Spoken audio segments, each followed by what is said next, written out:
وسلام على عباده الذين اصطفى أما بعد فأعوذ بالله من الشيطان الرجيم بسم الله الرحمن الرحيم وأما بنعمة ربك فحدث صدق الله العظيم. ہر درد کی دوا ہے صلی علی محمد، تعویذ ہر بلا ہے صلی علی محمد. درود پاک پڑھیں اللہم صلی وسلم علی سیدنا و مولانا محمد معدن الجود والکرم وآلہ وصحبہ وبارک وسلم. صلاۃ و سلام علیک یا رسول اللہ، صلاۃ و سلام علیک یا حبیب اللہ یا کریم اللہ وعلی آلک و اصحابک یا شفیعنا عند اللہ. اللہ رب العزت کی بارگاہ میں ہم دعا کرتے ہیں پروردگار عالم ہماری اس محفل کو قبول فرمائے، اس کی برکتوں سے مالا مال فرمائے. امت کے یہ ویڈیو بند کر لو، رکھ لو، ٹھیک ہے، ویڈیو بند کر لو.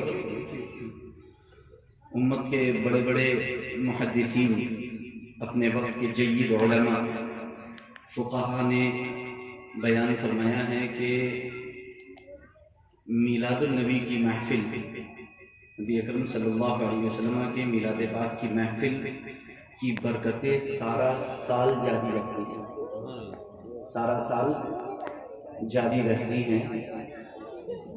اور خاص طور سے وہ نبی اکرم صلی اللہ علیہ وسلم کی میلاد کی محفل منایا کرتے تھے اور محفل میلاد قائم کیا کرتے تھے. بلکہ یہ محفل میلاد مکہ مکرمہ کے اندر نبی اکرم صلی اللہ علیہ وسلم کی ولادت باسعادت جس مکان میں ہوئی، اس مکان کے اندر 12ویں کی شب کو ساری رات یہ محفل منائی جاتی ہے. ساری رات مکہ مکرمہ میں اس مکان کے اندر کہ جس میں حضور صلی اللہ علیہ وسلم کی ولادت ہوئی. تو 12 تاریخ 12 ربیع الاول شریف 20 اپریل 571 عیسوی جیٹھ سنت بکری صبح صادق کے وقت حضرت عبداللہ رضی اللہ تعالیٰ عنہ کے گھر حضرت بی بی آمینہ رضی اللہ تعالیٰ عنہا کے بطن مبارک سے سبز جنتی لباس پہن کر سرمگی آنکھوں کے ساتھ ختنہ شدہ اللہ کے رسول سرور کونین صلی اللہ علیہ وسلم اس دار گیتی میں جلوہ فرما ہوئے.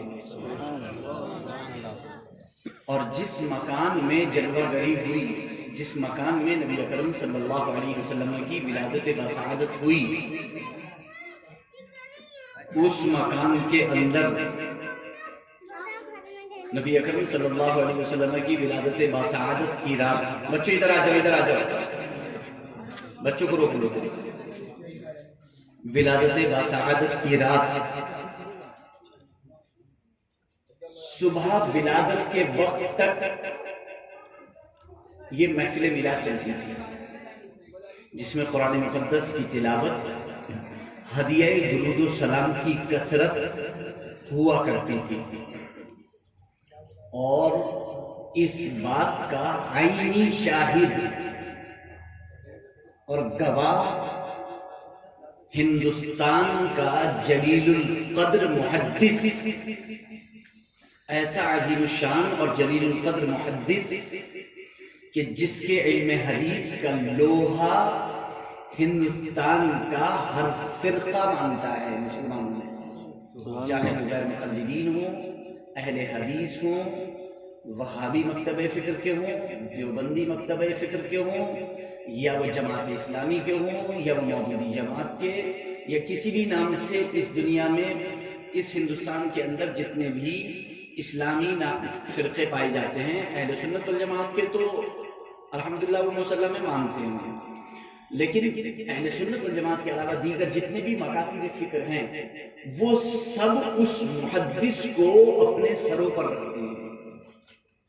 حتیٰ کہ غیر مقلدین اہل حدیث کے بہت بڑے محدث عبد الرحمن مبارک پوری، مولوی عبد الرحمن مبارک پوری، جو جماعت اہل حدیث کے بڑے پائے کے محدث ہیں، جن کی کتاب جامع ترمذی کی شرح تحفۃ الاحوزی ہے، فتاوی نظیریہ میاں نذیر حسین دہلوی جو ہندوستان کے غیر مقلدین اہل حدیث مکتب فکر کے بہت بڑے مجتہد اور شیخ الکل فی الکل ہیں، ان کی کتاب فتاوی نظیریہ جو چھپی ہے، اس فتاوی نظیریہ کے مقدمے کے اندر جماعت اہل حدیث کے امیر، جمعیت اہل حدیث کے جو سرغنہ ہیں، جو امیر ہیں، انہوں نے جو مقدمہ لکھا ہے اس میں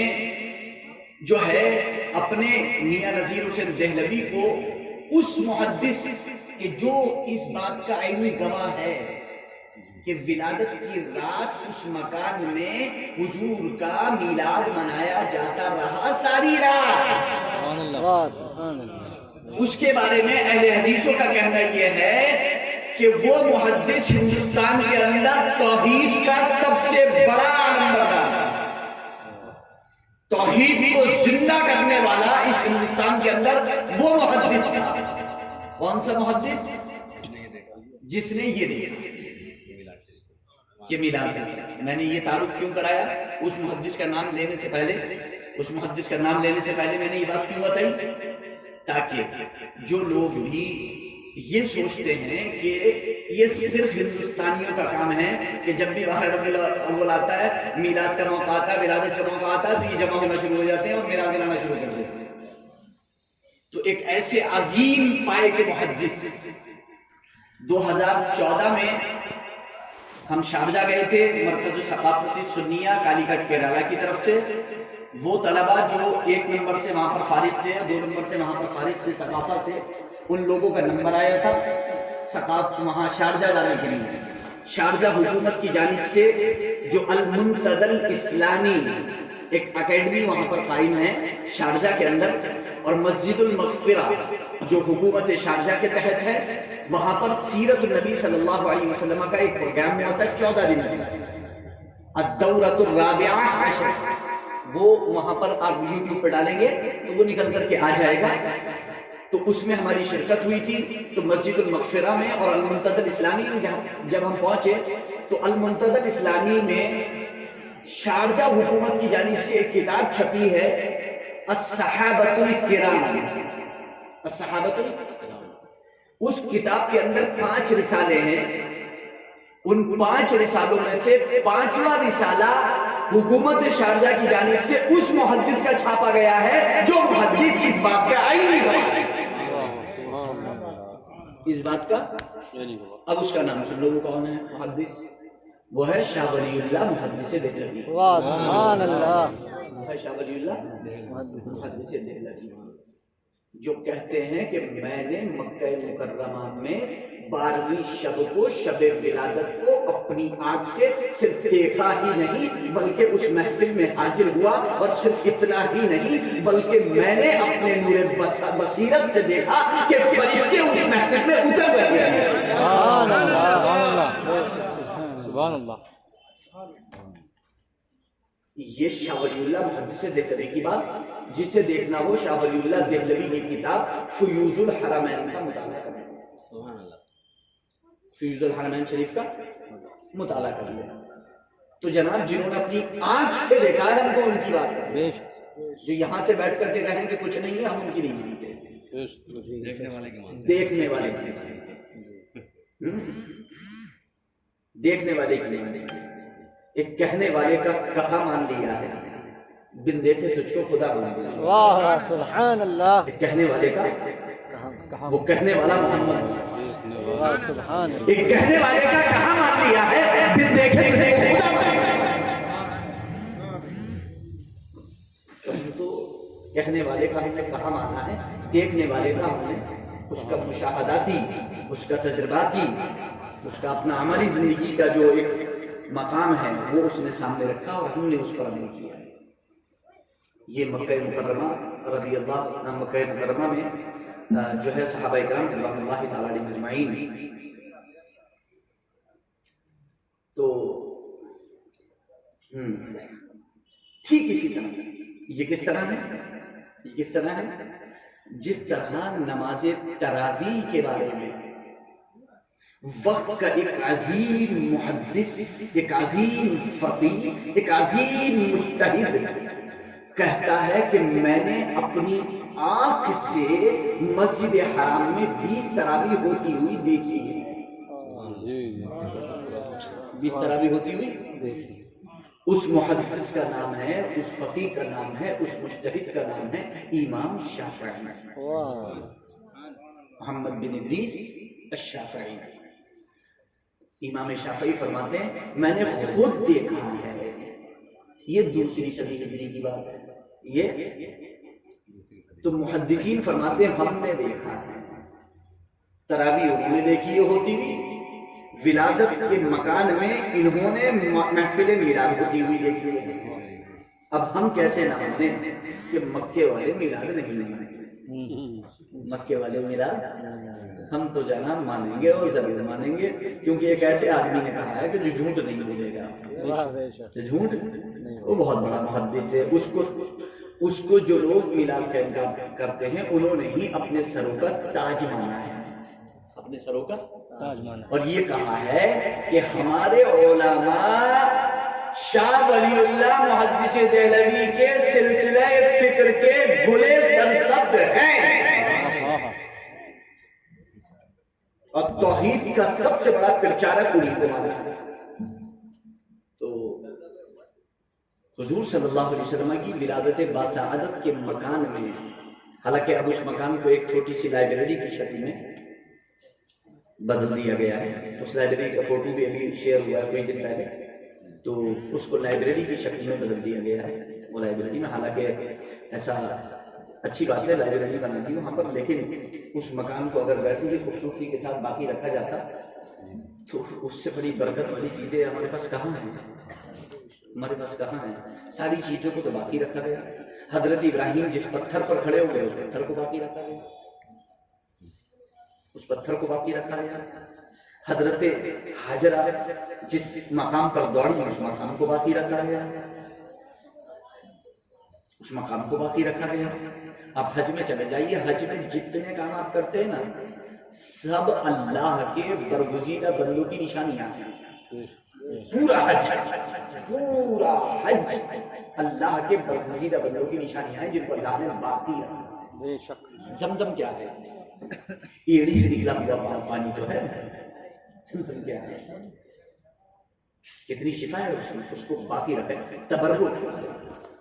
ہم اسے بدعت کوئی نہیں کہتے، ہم اسے نہیں مانتے، ہم تو اتنا جانتے ہیں کہ اس میں شفا ہے، ہم تو اسے جانتے ہیں، ہم تو اتنا جانتے ہیں کہ نبی صلی اللہ علیہ وسلم جس جگہ بیٹھ گئے وہ بابرکت جگہ ہے، حتیٰ کہ، اور یہ میں نہیں کہہ رہا ہوں کہ وہ بابرکت ہے یا وہ کیسا مقام ہوگا اس جگہ کا، بلکہ یہ تو آپ شجر و حجر سے پوچھیں۔ بخاری کی حدیث اٹھا کر کے دیکھیں کہ اللہ کے رسول صلی اللہ علیہ وسلم مسجد نبوی شریف میں جب خطبہ ارشاد فرماتے تھے جمعے کا، تو کھجور کا ایک تنا تھا، ایک جڑ تھی، اس پر بیٹھ کر کے، کیونکہ ممبر نہیں تھا اس ٹائم پر، تو بخاری شریف کی حدیث ہے تو ممبر اس کھجور کی اس جڑ کے اس تنے کو ممبر بنایا تھا اللہ کے رسول، اس پر بیٹھ کر کے خطبہ ارشاد فرماتے تھے اللہ کے رسول۔ کچھ صحابہ کی خواہش ہوئی کہ ہم نیا ممبر بنا کر کے دے دیں، اچھا ممبر بنا کر کے دے دیں، انہوں نے ممبر بنا کر کے لا کر کے اللہ کے رسول کو دے دیا۔ اللہ کے رسول نے، جو صحابہ اپنی خوشی سے اپنی محبت سے ممبر بنا کر کے لے کر کے آئے تھے، اللہ کے رسول نے اس ممبر کو استعمال فرمایا تھا، بس اس ممبر کو چھوڑنا کیا تھا، لکڑی کے تنے کو جو اس نے رونا شروع کیا ہے، جو اس نے رونا شروع کیا ہے، بخاری شریف کی حدیث ہے، کہیں اور نہیں ہے، ضعیف نہیں ہے، بخاری شریف کی حدیث ہے، اس کھجور کے تنے میں جو عشق مصطفیٰ میں، محبت مصطفیٰ میں اور جدائی میں محمد مصطفیٰ کی جو رونا شروع کیا، صحابہ فرماتے وہ ایسے رو رہا تھا جیسے بچہ ہچکیاں لے کر کے روتا ہے، اور اس وقت وہ چوبا جب اللہ کے رسول نے اسے اپنے سینے سے لگا کر کے تسلی دی، اللہ کے رسول نے جب سینے سے لگا کر کے، یہ کھجور کا تنا ہے، یہ کھجور کا تنا ہے، یہ لکڑی ہے، یہ بے جان بے عقل ہے، تم تو جاندار ہو، تم تو عقل مند ہو، تم تو جاندار ہو، تم تو عقل مند ہو، تم تو ہوش سے کام ہو، کم سے کم کبھی تو محبت مصطفیٰ میں ہو، کبھی تو عشق مصطفیٰ میں ہو، کبھی تو محمد مصطفیٰ کی ایک دل کو پگھلا کر کے دیکھو، کھجور کے تنے سے حاصل کرو، کھجور کے تنے سے تو حاصل کر سکتے ہو کم سے کم۔ اللہ کے رسول سرور کونین صلی اللہ علیہ وسلم ارشاد فرماتے ہیں میں اس پتھر کو آج بھی جانتا ہوں جو اعلان نبوت سے پہلے مجھ پر سلام کرتا تھا۔ یہ صحیح مسلم کی حدیث ہے، ضعیف حدیث نہیں ہے، صحیح مسلم کی حدیث ہے۔ اللہ کے رسول فرماتے ہیں میں اس پتھر کو آج بھی پہچانتا ہوں جو اعلان نبوت سے پہلے مجھ پر درود و سلام پڑھتا تھا۔ تم تو پتھر نہیں ہو، تم تو انسان ہو، تم پتھر نہیں ہو، تم تو انسان ہو، تم تو درود و سلام پڑھو کم سے کم، پتھروں سے نصیحت لے لو، لکڑیوں سے نصیحت لے لو، جڑوں سے نصیحت لے لو۔ اور ابو نعیم کی دلائل النبوہ اٹھا کر کے دیکھو، اللہ کے رسول سرور کونین صلی اللہ علیہ وسلم کی بارگاہ میں ایک گدھا پیش کیا گیا، ایک گدھا پیش کیا گیا۔ اس کی روایت صحیح ہے، اس کی سند صحیح ہے، کچھ لوگوں نے اسے ضعیف کہنے کی کوشش کی ہے مگر محققین نے اس کی تحقیق فرمائی ہے۔ ابو نعیم نے دلائل النبوہ میں اس حدیث پاک کو ذکر کیا، اس واقعے کو ذکر کیا ہے کہ ایک گدھا اللہ کے رسول سرور کونین صلی اللہ علیہ وسلم کی بارگاہ میں لایا گیا۔ اللہ کے رسول سرور کونین صلی اللہ علیہ وسلم کی بارگاہ میں جب لایا گیا تو وہ گدھا جو تھا ایک یہودی کے پاس تھا، وہ گدھا ایک یہودی کے پاس تھا۔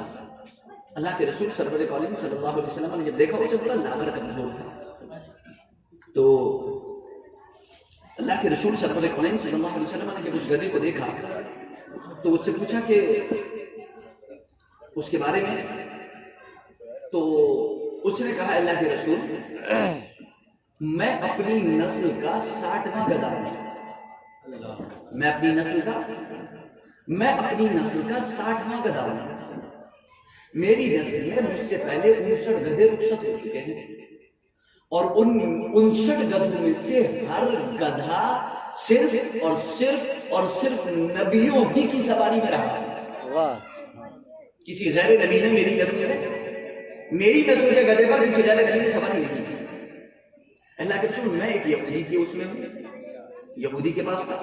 اللہ کے رسول نے فرمایا پھر اس نے تمہارے پر سواری نہیں کی، اس نے تم سے کام نہیں لیا؟ اس نے کہا اللہ کے رسول مجھ پر سواری تو کرنا چاہتا تھا لیکن جب بھی سواری کرنا چاہتا تھا میں گرا دیتا تھا، اللہ کے رسول سرور کونین صلی اللہ علیہ وسلم جب اس کی حالت دیکھی گئی کہ تو کافی لاغر کمزور تھا تو اب ظاہر سی بات ہے کہ اس سے کچھ نہ کچھ کام تو لیا جاتا۔ اللہ کے رسول نے کیا کام لیا اس سے؟ اللہ کے رسول نے اسے یہ کام دیا کہ مدینے میں اللہ کے رسول کو جس کو بھی بلانا ہوتا اللہ کے رسول اس کو فرما دیتے اور وہ اس صحابی کے گھر پہ جا کر کے منہ مارتا، اس صحابی کو پتہ چل جاتا تھا کہ مجھے محمد مصطفیٰ نے بلایا ہے، مجھے اللہ کے رسول نے بلایا ہے، مجھے اللہ کے رسول نے بلایا ہے، تو فوراً وہ اللہ کے رسول کی بارگاہ میں حاضر۔ جب اللہ کے رسول سرور کونین صلی اللہ علیہ وسلم کا وصال مبارک ہوا تو اس گدھے نے ایک کنویں میں جا کر کے گر کر کے اپنی جان دے دی، اپنی جان۔ مگر جانتے ہو جان دینے سے پہلے اس نے بارگاہ مصطفیٰ میں کیا کہا تھا؟ اللہ کے رسول میں اپنی نسل کا آخری گدھا ہوں اور آپ انبیاء کی جماعت کے آخری نبی ہیں، آخری رسول، آپ انبیاء کی جماعت کے آخری ہیں۔ تو جناب گدھا بھی جانتا ہے کہ وہ آخری نبی ہے، تم تو گدھے نہیں ہو، تم تو انسان ہو، تم تو انسان ہو۔ وہ بھی محبت کرتا ہے، تم تو انسان ہو، وہ بھی محبت کرتا ہے، وہ بھی بارگاہ مصطفیٰ میں رکھتا ہے، وہ بھی بارگاہ مصطفیٰ کی خدمت پر ناز کرتا ہے اور ایسا ناز کہ اپنی جان دے دیتا ہے مگر کسی کی خدمت میں جانا گوارا نہیں کرتا۔ تو بارگاہ مصطفیٰ تو بہت الگ ہے۔ ایک اللہ کے رسول سرور کونین صلی اللہ علیہ وسلم کا اللہ کے رسول سرور کونین صلی اللہ علیہ وسلم کے ایک اونٹ کے پاس سے گزر ہوا، جب گزر ہوا تو اس اونٹ نے کہا کہ اللہ کے رسول میرا مالک مجھ پر بہت ظلم کرتا ہے، مجھے بھوکا پیاسا رکھتا ہے، یہ حدیث بھی صحیح ستہ میں موجود ہے، یہ مجھ پر بہت ظلم کرتا ہے۔ اللہ کے رسول نے فرمایا کہ اس کے مالک کو بلاؤ، اس کا مالک کون ہے؟ اس کے مالک کو بلایا، پوچھا کہ یہ اونٹ تمہارا ہے؟ جی ہاں اللہ کے رسول یہ اونٹ میرا۔ اللہ کے رسول نے فرمایا تم اسے کھلاتے پلاتے نہیں ہو، صحیح سے اس سے زیادہ کام لیتے ہو، اس نے ابھی مجھ سے شکایت کی، تو اونٹ بھی وہاں پر شکایت کرتے ہیں، اونٹ بھی وہاں پر۔ اور امام بوصیر رحمۃ اللہ تعالی علیہ تو فرماتے ہیں کہ شجر بلا قدم وہاں پر بارگاہ مصطفیٰ میں پہنچتے ہیں، بلا ساکن ولا قدم، بغیر پنڈلی اور پاؤں کے مصطفیٰ کی بارگاہ میں پہنچتے ہیں۔ بارگاہ مصطفیٰ میں چرند، پرند، حیوان سب کے سب ایک چرواہے سے ایک بکری جو ہے بھیڑیا لے کر کے چلا گیا، چرواہے نے اس کا پیچھا کیا، بالآخر بکری کو چھڑا لیا۔ جب بکری کو چھڑایا اور لے کر کے چلا تو بھیڑیے نے کہا کہ چرواہے تو نے میرا لقمہ مجھ سے چھین لیا، چرواہے نے مڑ کر کے کہا، یہودی تھا، چرواہے نے مڑ کر کے کہا تعجب ہے کہ جانور بھی بولتے ہیں۔ بھیڑیے نے کہا اس سے زیادہ تعجب تو یہ ہے کہ ایک حاضی برحق تمہارے درمیان موجود ہے، تم اس پر ایمان نہیں لاتے۔ اس سے زیادہ تعجب کی بات تو یہ ہے، اس سے زیادہ تعجب کی بات تو نبی اکرم صلی اللہ علیہ وسلم کا ذکر اور چرچا تو جانوروں نے بھی کیا ہے، حیوانوں نے بھی کیا ہے، چرند نے بھی کیا ہے، پرند نے بھی کیا ہے، شجر نے بھی کیا ہے، حجر نے بھی کیا ہے۔ تم تو انسان تم تو کرو، کم سے کم انسانوں کو چرچا کرنا چاہیے۔ نبی اکرم صلی اللہ علیہ وسلم کا چرچا جتنا کرو گے اتنا ہی اپنے نصیبے کو بلند کرو گے۔ بے شک۔ یہ جلسہ میلاد النبی کا جلسہ ہے، محفل میلاد کا جلسہ ہے۔ تھوڑی دیر کے لیے یہ ٹائٹل یہاں سے ہٹا دیتے ہیں، میلاد النبی کا جلسہ ہے، جشن ولادت کا جلسہ، یہ ٹائٹل یہاں سے ہٹا دیتے ہیں، اس کی جگہ دوسرا ٹائٹل رکھتے ہیں سیرت النبی کا جلسہ۔ تو یہ جائز ہو جاتا ہے، ٹائٹل بدلنے سے یہ جائز ہے۔ کیوں؟ کیونکہ سیرت النبی کے جلسے وہ لوگ بھی کرتے ہیں جو میلاد النبی کے جلسوں کے منکر ہیں۔ صرف ٹائٹل کی بات ہے، صرف ٹائٹل سائڈ میں کر دو، کام میں کوئی فرق نہیں ہے، لیکن ہمارا کام ان کے کام سے افضل ہے۔ بے شک۔ وہ سیرت النبی کا ٹائٹل تو ضرور ہوتا ہے مگر باتیں ساری سیرت کے خلاف ہوتی ہیں، اور یہاں ٹائٹل کوئی بھی ہو، بات صرف اور صرف نبی کی ہوتی ہے۔ ٹائٹل کوئی بھی ہو، ذکر اور چرچا صرف اور صرف محمد مصطفیٰ کا۔ خدا کی قسم اس کائنات میں چرچا صرف اور صرف محمد مصطفیٰ کا۔ اس کائنات میں محمد مصطفیٰ کے سوا نہ کبھی کسی کا اتنا چرچا ہوا، نہ کبھی ہو، نہ کبھی ہوگا، قیامت تک، اور قیامت میں بھی کسی کا اتنا چرچا نہ ہو نہ ہوگا، نہیں، کسی کا چرچا نہ ہوا نہ ہوگا۔ محمد مصطفیٰ کا چرچا اس دنیا کے بننے سے پہلے عالم ارواح میں ہوا، اور صرف ہوا ہی نہیں بلکہ ایسی جماعت میں ہوا جو انبیاء اور رسولان اعظام کی جماعت، اور وہ ذکر فرمانے والا، اس محفل کا سجانے والا، اس محفل کا سجانے والا اللہ رب العزت، وہ محفل ذکر جو قائم فرمائی اللہ رب العزت۔ سورہ آل عمران آیت نمبر 81 اٹھا کر کے پڑھو ترجمے کے ساتھ، کیا فرماتا ہے اللہ رب العزت؟ وَإِذْ أَخَذَ اللَّهُ مِيثَاقَ النَّبِيِّينَ لَمَا آتَيْتُكُم مِّن كِتَابٍ وَحِكْمَةٍ ثُمَّ جَاءَكُمْ رَسُولٌ مُصَدِّقٌ لِّمَا مَعَكُمْ لَتُؤْمِنُنَّ بِهِ وَلَتَنصُرُنَّهُ قَالَ أَقْرَرْتُمْ قَالُوا أَقْرَرْنَا قَالَ فَاشْهَدُوا وَأَنَا مَعَكُمْ مِنَ الشَّاهِدِينَ فَمَن تَوَلَّىٰ بَعْدَ ذَٰلِكَ فَأُولَٰئِكَ هُمُ الْفَاسِقُونَ۔ اور یاد کرو جب اللہ نے نبیوں سے ان کا عہد لیا، اللہ نے نبیوں سے عہد لیا، بالاتفاق تمام انبیاء شروع زمین پر جمع نہیں ہوئے، اپنی حیات ظاہری میں تمام انبیاء شروع زمین پر جمع نہیں ہوئے، اور تمام نبیوں سے عہد لیا، یہ عالم ارواح میں جمع ہو گیا، اور عالم ارواح اس دنیا کے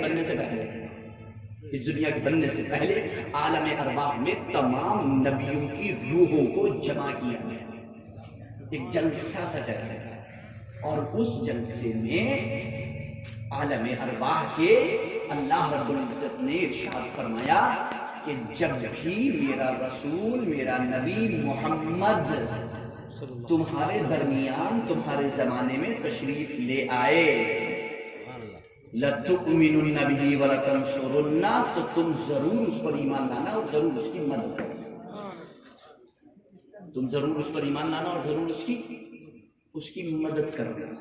پھر فرمایا کیا تم نے اقرار کر لیا اس بات کا؟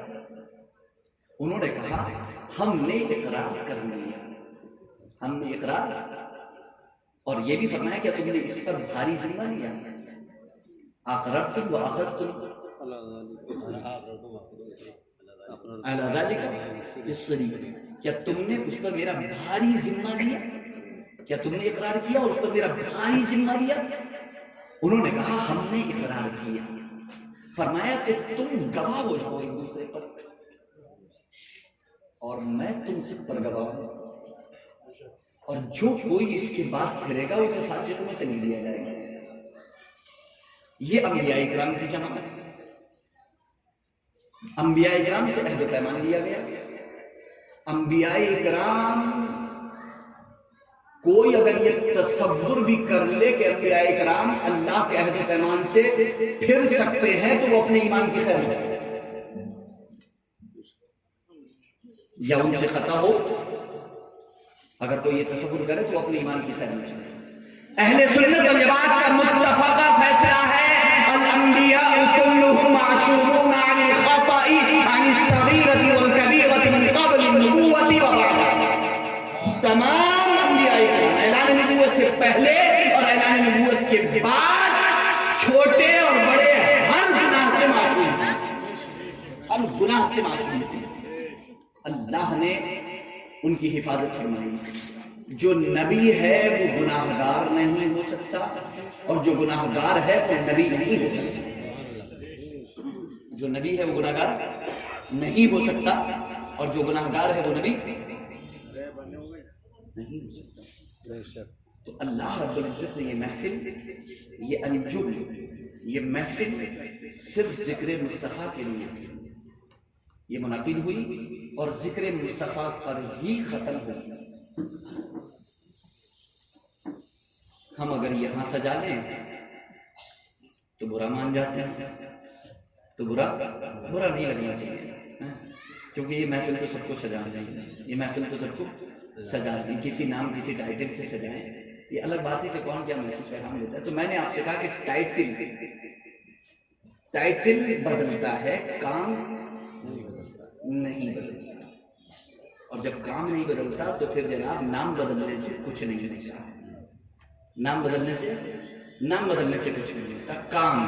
اور اگر کوئی نام بدلنا چاہتا ہے اور کسی کو کسی نام سے چڑ ہے تو آپ یقین جان لیجیے کہ اسے نام سے نہیں ذات سے چڑ ہے، اسے نام سے نہیں۔ وہ اگر نہ آپ کا نام لگا ہوا ہے تو مجھے کیا نقصان دے رہا ہے؟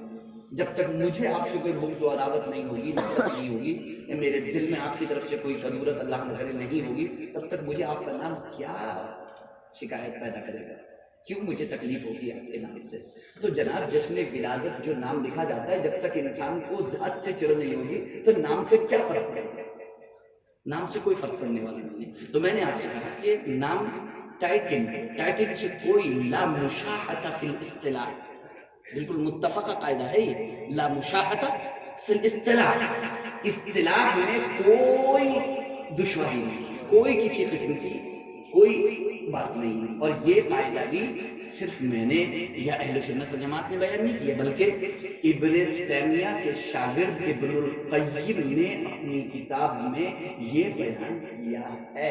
اور جناب جانتے ہو کہاں بیان کیا ہے؟ جہاں پر انہوں نے توحید کی تقسیم کی ہے، توحید کی تقسیم کی ہے، توحید الوہیت، توحید ربوبیت، توحید الاسماء والصفات، یعنی انہوں نے توحید کو بھی تقسیم کر دیا۔ یعنی توحید کا مطلب یہ ہے کہ انہوں نے اس کو بھی تین کر دیا، یعنی توحید بھی اب تین جگہ ماننا پڑے گی، یہاں بھی یہاں بھی یہاں بھی، تب جا کر کے یعنی تین جگہ تین چیزوں پر تین الگ الگ توحیدوں پر ایمان لاؤ گے تب جا کر کے مومن کہلاؤ گے، ورنہ مومن۔ اور یہ عقیدہ ابن تیمیہ ابن القیم سے لے کر کے وہابی، دیوبندی، غیر مقلد، اہل حدیث، سلفی، تمام حضرات کا یہی ہے کہ جب تک تینوں قسم کی توحید پر ایمان نہیں لاؤ گے، جب تک تم موحد نہیں ہوگے۔ اگر تم توحید ربوبیت پر ایمان لائے، یعنی تم نے صرف اللہ کو رب مانا، تو تم مومن نہیں ہوگے۔ یہ ان کا بالکل متفقہ فیصلہ ہے، جبکہ ہم گارنٹی سے کہہ سکتے ہیں کہ ابن تیمیہ کا وصال 758 28 ہجری میں ہوا، یعنی 8ویں صدی ہجری کے شروع میں ہوا، اور اس 800 سال میں ابن تیمیہ سے پہلے 700 سال میں کسی نے بھی کسی ایک جگہ بھی توحید کی یہ تقسیم نہیں کی۔ 800 سال پہ جا کر کے توحید کی یہ تقسیم ہوئی۔ اور کیوں ہوئی توحید کی یہ تقسیم؟ وسیلے کو حرام قرار دینے کے لیے، استغاثے کو حرام قرار دینے کے لیے، استعانت کو حرام قرار دینے کے لیے، میلاد النبی کے جلسے و جلوس کو حرام قرار دینے کے لیے، یہ توحید کی تقسیم ہے۔ کیونکہ یہ جو کچھ آپ کر رہے ہو یہ سب تعظیم میں کر رہے ہیں، یہ سب حضور کی محبت میں کر رہے ہیں۔ ان کا کہنا یہ ہے کہ یہ سارے جو معاملات ہیں، یعنی محبت کے، تعظیم کے، یہ سب توحید الوہیت میں آتے ہیں۔ یہ توحید الوہیت میں یہ سب آتے ہیں، یہ سب چیزیں کائے میں آتی ہیں، یہ سب اس میں آتی ہیں، یہ ساری چیزیں توحید الوہیت میں آتی ہیں، یعنی تعظیم، محبت، عبادت سب رب کی جائے گی، باقی کسی غیر اللہ کی سے نہ محبت کی جائے گی نہ تعظیم کی جائے گی۔ یہ انہوں نے بیان کیا ہے کہ تعظیم اگر کسی نے غیر اللہ کی تو وہ مشرک ہو جائے گا اور وہ توحید الوہیت پر ایمان لانے والا نہیں ہوگا۔ یہ بنیاد وہاں سے رکھی ہے۔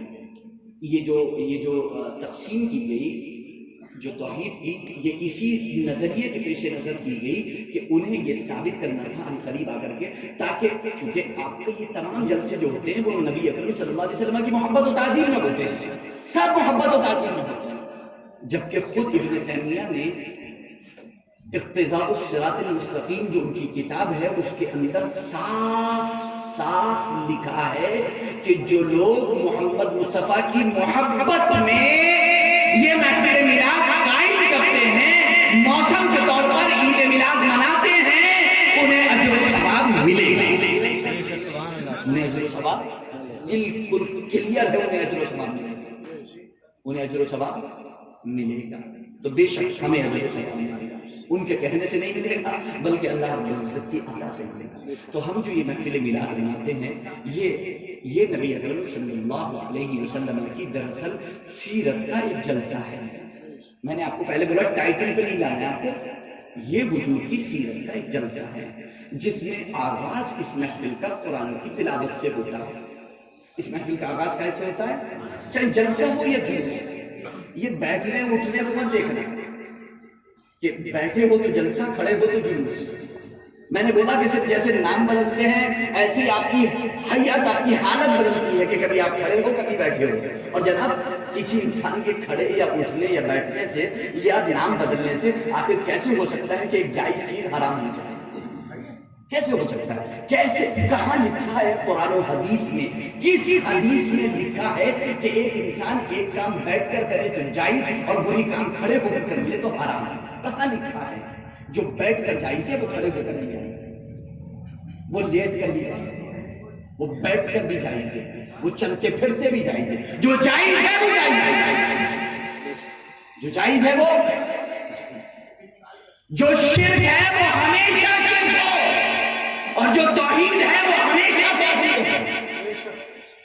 ایسا نہیں ہے کہ وہ ایک زمانے تک توحید رہے اور ایک زمانے کے بعد وہ شرک ہو جائے، جیسا کہ منکرین میلاد کہتے ہیں کہ حضور کی حیات تک تو وسیلہ جائز تھا، اب شرک ہے۔ استغفر اللہ العظیم، یعنی حضور کی زندگی میں یہ شرک جائز تھا، یہ کہنا چاہ رہے ہو کہ حضور کی زندگی میں یہ شرک، حضور کی زندگی میں یہ شرک جائز تھا اور اب شرک ہے۔ استغفر اللہ العظیم، کیسے کہہ سکتے ہو کہ ایک چیز خود کہہ رہے ہو کہ حضور کی زندگی میں جائز تھا اور اب تم فتویٰ لگا رہے ہو کہ حضور کی زندگی کے بعد یہ شرک ہے؟ ایسا نبی نے نہیں کہا، تم کہہ رہے ہو، اور تمہاری بات ہمارے لیے حجت نہیں ہے۔ تمہاری بات ہمارے لیے، تم مجھ جیسے بھی بشر نہیں ہو، تم مجھ جیسے بھی بشر نہیں ہو، تو تمہاری بات میرے لیے حجت ہوگی کیوں؟ تمہاری بات میرے لیے حجت ہوگی کیوں؟ تم نوجوانوں سے کہتے ہو کہ یہ جتنے ہیں یہ سب کر رہے ہیں، یہ کوئی نبی تھوڑی ہے، یہ کوئی صحابہ تھوڑی ہے۔ جناب آپ بھی نبی اور صحابہ کب ہو؟ آپ بھی کب ہو؟ ارے آپ نبی ہو، آپ صحابی ہو، آپ تابعی ہو، آپ امام مجتہد ہو، آپ فقیہ ہو، آپ محدث ہو، آپ مفسر ہو، آپ سعودی عربیہ میں ایک ڈرائیور تھے،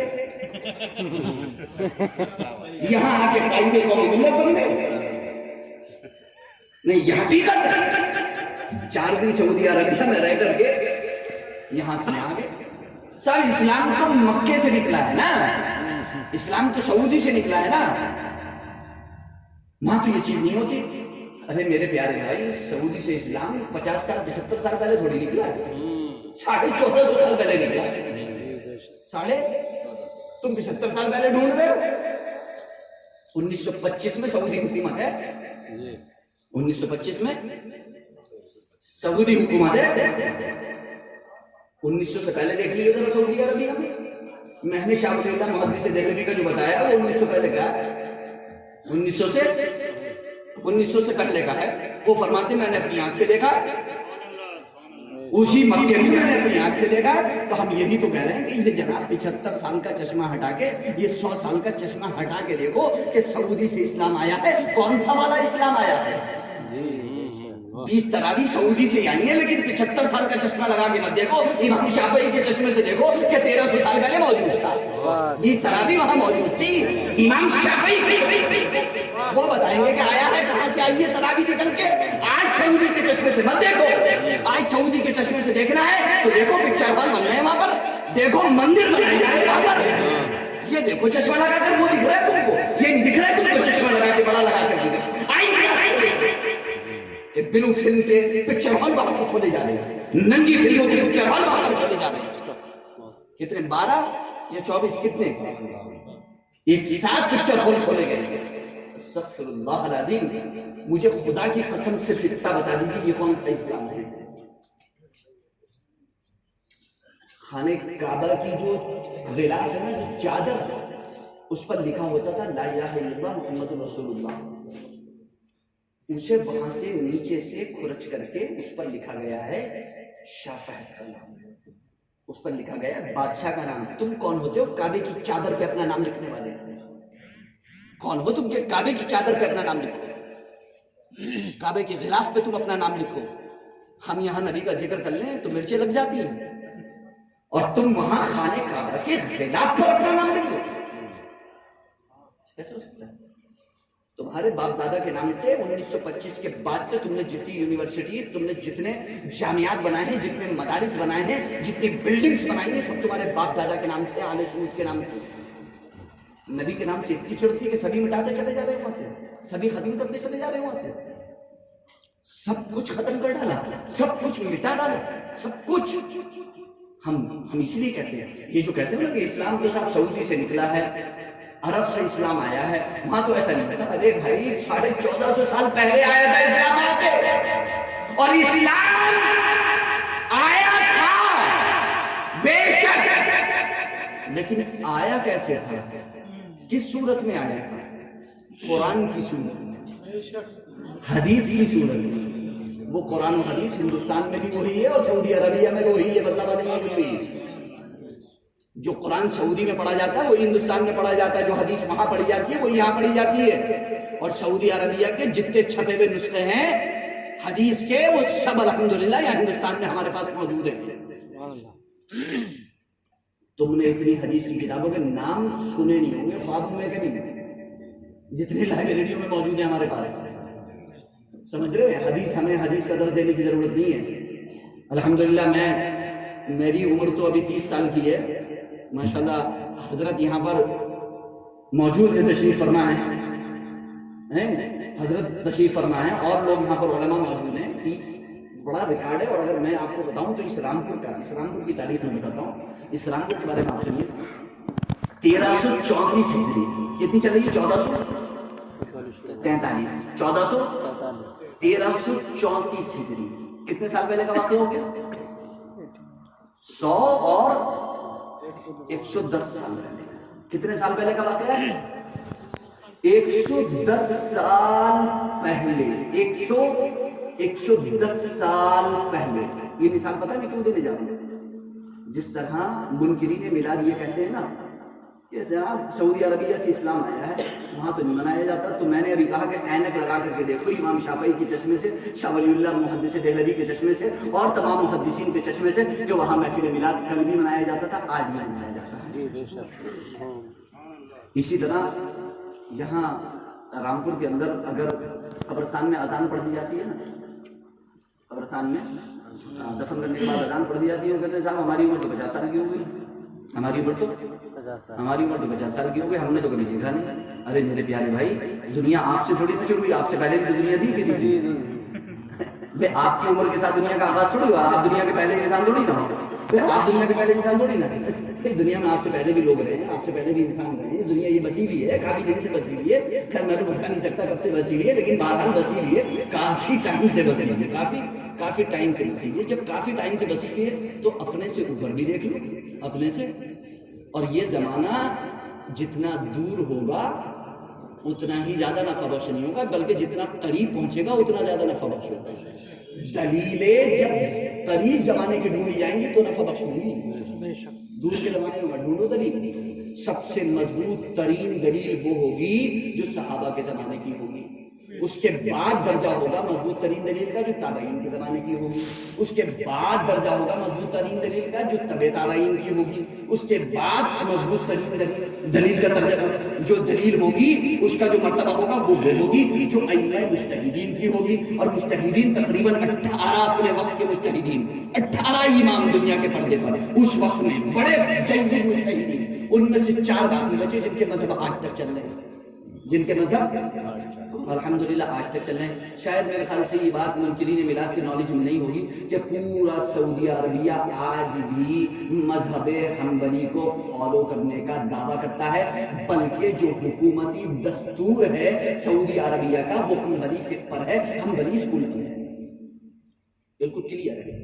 وہاں کے جو دارالفتہ ہیں جہاں سے فتوے صادر ہوتے ہیں، وہاں کی جو یونیورسٹیز ہیں، وہاں کی جو جامعات ہیں، ان کا جو تھاٹ آف اسکول ہے وہ حنبلی فقہ ہے. وہ کیا ہے؟ امام احمد ابن حنبل کی فقہ ہے جو وہاں پر رائج ہوتی ہے. اب آپ مجھ سے یہ سوال کر سکتے ہیں کہ جناب ایسا کیوں ہوا؟ تو میں آپ سے کہہ دوں گا کیونکہ ابن تیمیہ جو ان کے امام گزرے ہیں، ابن تیمیہ، وہ اپنے آپ کو حنبلی کہتے تھے، وہ اپنے آپ کو حنبلی کہتے تھے. اس کی ایک الگ داستان ہے. میری ایک کتاب انشاءاللہ العزیز بہت جلد منظر عام پر آ جاتی ہے اور آئی جائے گی انشاءاللہ، بالکل تیار ہے. تقریباً 600 صفحے میں وہ کتاب ہے. رامپور والے انشاءاللہ جب اسے پڑھیں گے تو ان کے انشاءاللہ العزیز آنکھیں 4 ہو جائیں گی. انشاءاللہ اس کی آنکھیں انشاءاللہ 4 ہو جائیں گی. 600 صفحے میں وہ کتاب ہے الحمدللہ. اور میں نے الحمدللہ یہ سمجھ لیجئے کہ ہندوستان، پاکستان اور سعودی عربیہ، یمن، سوڈان، شام، مصر، عراق، افغانستان، جہاں جہاں اسلام پہنچا ہے وہاں کے علماء کے حوالے اس کے اندر موجود ہیں. اور صرف اتنے ہی نہیں بلکہ 1400 سال کے ہر زمانے کے مفتی اور علماء کے حوالے اس کے اندر آپ کو مل جائیں. سلامہ خالی ہے. بلکہ لیٹسٹ مفتی جو اس وقت کے سعودی عربیہ کے ہیں ان کے بھی حوالے اس کے اندر موجود ہیں. اس وقت وہاں کی جو جامع مسجدوں کے امام ہیں یا پچھلے 10-15 سال پہلے ان کا انتقال ہوا ہے، اور وہاں کی سعودی عربیہ کی جو جامع مسجدیں تھیں ان کے جو امام اور خطیب تھے جو وہاں سے وہ میسج و پیغام پہنچاتے تھے وہ بھی میں نے اس کے اندر لکھا ہے. ان کی کتابوں کے حوالے سے، ان کی ویب سائٹس کے حوالے سے، ان کا پورا کا پورا میں نے 600 صفحات میں وہ کتاب ہے. بالکل کوئی ڈاؤٹ نہیں ہے، غلط حوالہ ثابت کرنے پر ہی نہیں ملے گا، کوئی ایک حوالہ الحمدللہ اس میں غلط نہیں ملے گا. ساری چیزیں بالکل دودھ کا دودھ، پانی کا پانی ہے. اور میں نے اس میں صاف اور واضح اور کلیئر طور پر یہ بات کہی ہے کہ اگر آج دنیا کے اندر مسلمان آتنکواد کے ٹھپے سے نجات چاہتے ہیں تو مسلک اہل سنت والجماعت کے دیوار کے سائے میں انہیں کھڑا ہونا ہوگا. تبھی وہ آتنکواد کے ٹھپے سے، دہشت گردی کے ٹھپے سے نجات پا سکتے ہیں. جب تک تمام مسلمان مسلک اہل سنت والجماعت کی دیوار کے سائے میں اس کے بینر تلے نہیں آئیں گے تب تک اس دنیا میں مسلمان متحد نہیں ہو سکتے. یہ بالکل واضح اور کلیئر طور پر پوری کتاب کے اندر میں نے ثابت کیا ہے۔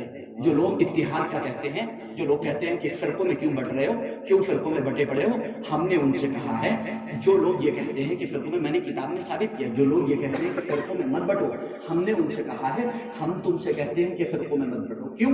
تمہاری کتابوں میں خدا کی قسم گارنٹی سے میں نے لکھا ہے اپنی کتاب کے اندر، تمام غیر مقلدین، اہل حدیث، سلفی، وہابی، دیوبندی، مودودی، تبلیغی، جتنے بھی فرقے ہیں، ہر ایک فرقے نے اپنی اپنی کتابوں میں ہر زمانے میں لکھا ہے کہ عقیدے میں اہل سنت والجماعت ہی حق پر ہیں۔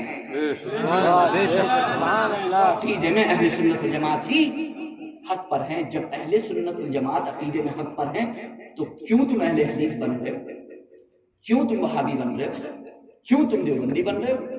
کیوں تم جو ہے وہ تبلیغی بن رہے ہو؟ جب تمہیں اعتراف ہے، تمہارے بزرگوں کو اعتراف ہے، تمہاری کتابوں میں اب نہیں 50 سال پہلے، 100 سال پہلے، 150، 200، 250 سال پہلے کی تمہاری جو کتابیں ہیں، اور اس سے اوپر جو اکا دکا ایک صدی میں 8ویں صدی تک تمہارے علماء ملتے ہیں، انہوں نے اپنی کتابوں میں لکھا ہے، خدا کی قسم بالکل واضح کلیئر انداز میں لکھا ہے۔ اور مسلک اہل سنت والجماعت کی اصطلاح اگر آپ کو چاہیے تو پارہ نمبر 4 سورہ آل عمران، آپ اس کا پارہ نمبر 4 کا رکوع نمبر 2 اٹھا کر کے دیکھ لو، آیت کریمہ ہے یوم تبیض وجوہ وتسود وجوہ، یوم تبیض وجوہ وتسود وجوہ، اس کے تحت ایک حدیث پاک ملے گی، ایک حدیث موقوف ملے گی، ایک حدیث مرفوع ملے گی۔ حدیث مرفوع وہ ہے کہ جس کی سند حضور تک پہنچے کہ حضور نے ایسا فرمایا یا ایسا کیا وغیرہ وغیرہ، اور حدیث موقوف وہ ہے جو صحابی پر جا کر کے رک جائے،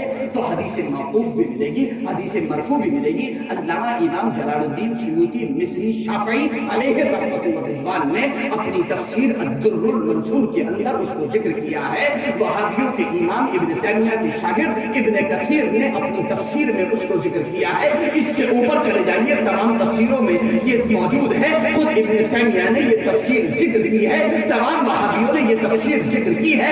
ابن عثیمین جو اس وقت سلفی حضرات کے اہل حدیث کا مقلدین کے بہت بڑے سعودی عربیہ کے شیخ، امام اور مفتی گزرے ہیں، انہوں نے اپنے فتوے کی کتاب میں اس کو تسلیم کیا ہے۔ یہ صاف لکھا ہوا ہے کہ اللہ کے رسول نے فرمایا تبیض وجوہ اہل السنہ، تبیض وجوہ اہل السنہ وتسود وجوہ اہل البدع۔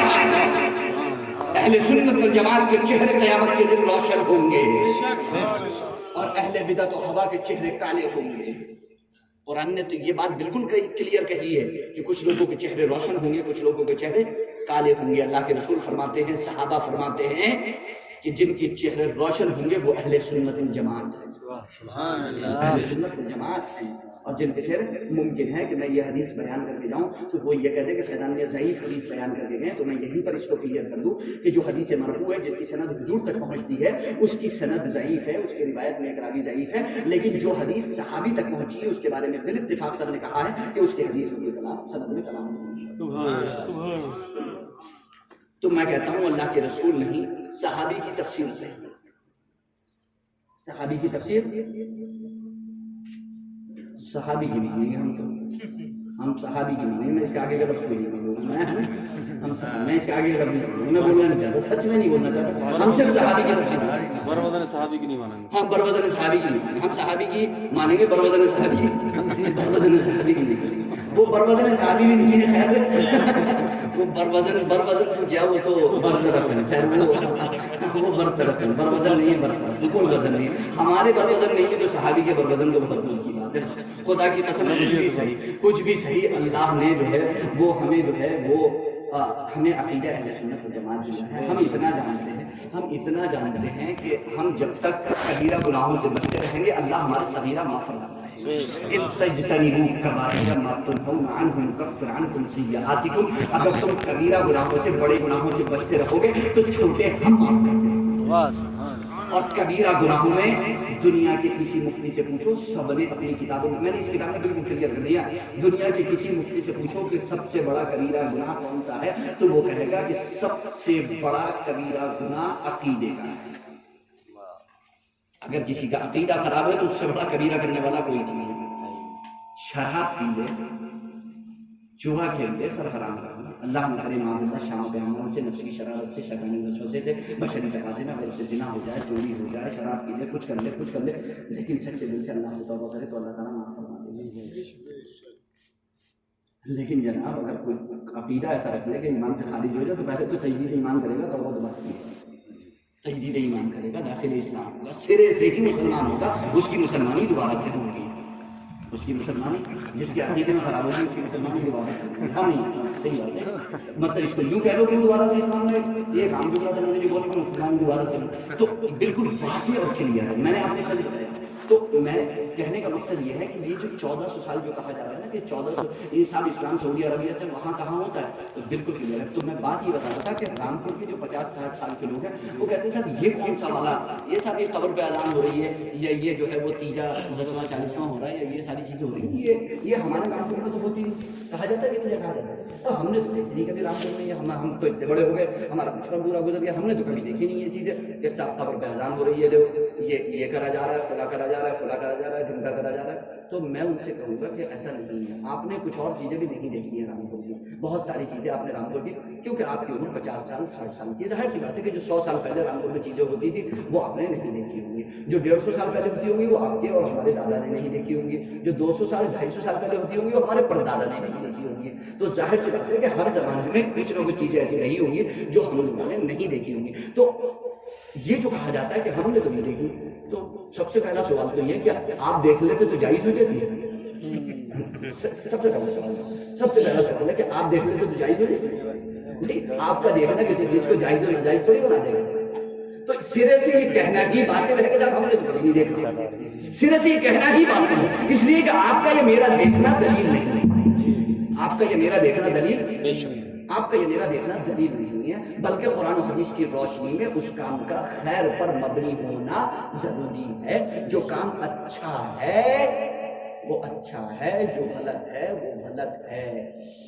جب قرآن کریم جمع کرنے کا مسئلہ آیا تو حضرت ابو بکر صدیق اکبر سے حضرت امیر المومنین عمر فاروق اعظم نے کہا کہ اس جنگ میں جو ہے وہ بہت سارے صحابہ جو حافظ تھے، قاری تھے، اچھے حافظ اچھے قاری تھے، کثیر تعداد میں وہ شہید ہو چکے ہیں اور ان کے سینوں میں قرآن محفوظ تھا۔ اب ہمیں یہ خطرہ لاحق ہوتا ہے کہیں ایسا نہ ہو کہ اسی طریقے سے اگر ہمارے حفاظ اور قرہ شہید ہوتے رہیں تو کہیں ایسا نہ ہے کہ قرآن کا ذخیرہ انہی کے سینوں میں ہے، چونکہ لکھا اس طریقے سے پورا ایک جگہ جمع، حالانکہ وہ لکھا ہوا ہے قرآن الگ الگ اس پر لکھا ہوا موجود ہے قرآن کریم پورا، لیکن ایک ترتیب سے سینے میں جو جمع ہے اس ترتیب سے ابھی کہیں پر ایک جگہ موجود نہیں ہے، کسی ایک مصحف میں موجود نہیں ہے، تو قرآن کریم کو جمع کر دیا جائے۔